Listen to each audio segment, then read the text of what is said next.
What are some things that you prioritize with women over teaching, mixed classes or whatever? Boundary setting. Okay. What does that look like? It looks like, how do we, if we're just talking about in personal lives too, but so I deal with several women that are coming from domestic violence situations too. Okay. How do you get there in the first place? And a lot of people Yeah. don't see that as like, they just like, oh, well, why doesn't she just leave? I hear this a lot, and this one really irritates me. They're like, why doesn't she just leave? Blah, blah, blah. And I'm Yeah. like, well, she can't. First of all, one, her,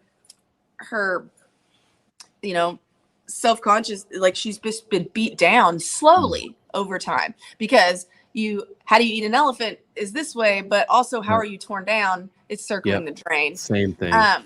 So they have to get out of there first, but they also, like, I hear this too, like with women in domestic violence situations, like, why don't they leave their ex-husband? They can just leave. And I'm like, no, they can't, especially if they have children, because I know you asked that question. I'm going to get to it. I swear to you. I like rabbit holes. Okay. But it's a very big thing. I struggle with this, because it's like, if they're a good mom and you go and you get a divorce, there's a chance that that person who has been abusing you or your kids could get custody at some point of some sort. Okay. Now you're not there. Yeah. Now you're not there protecting your kids. Yeah. So it's complicated. Right. And so I hear this all the time. Well, why doesn't she just leave? Blah, blah, blah. And I'm like, no, she can't. And also, imagine you making that decision as a confident adult.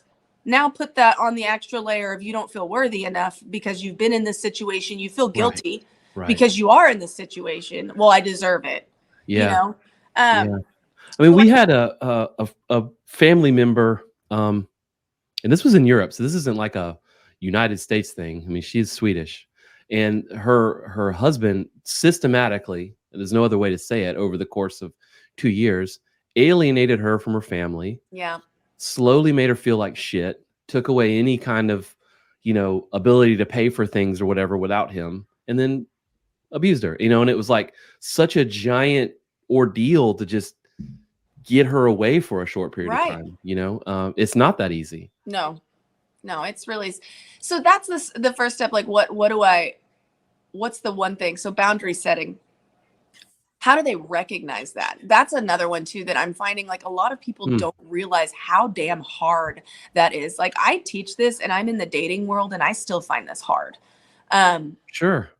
So like, even on dates or something like that, being able to, like, oh, well, I don't want to come across as a bitch, or, oh, maybe that was a bit too aggressive. Yeah. And then you also see how these things lead down to other things later. And that's what I'm saying is, like, so how do I teach this? Well, I need to teach boundaries. So that's the first start. How do we keep people from farther back?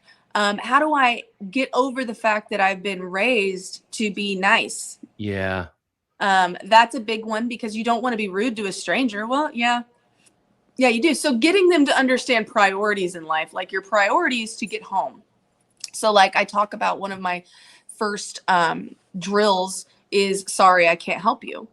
And that's dealing with panhandling and stuff like this, of keeping distance if someone's approaching you. I talk about, no man needs to be asking you for help. That's it. Okay. So just start there. So the sorry, I can't help you drill is a big one. And a lot of people in the martial arts world, I hear this too. It's just like, you punch somebody and you're like, oh, sorry. I'm always going to say I'm sorry. I know. Always. But they get all upset because they're like, well, no, you shouldn't be sorry. And it's like, no, I am sorry because I want to help. Right. But I can't help you because my goal and my priority is to get home to my children so that I can be their mom. Okay. Right.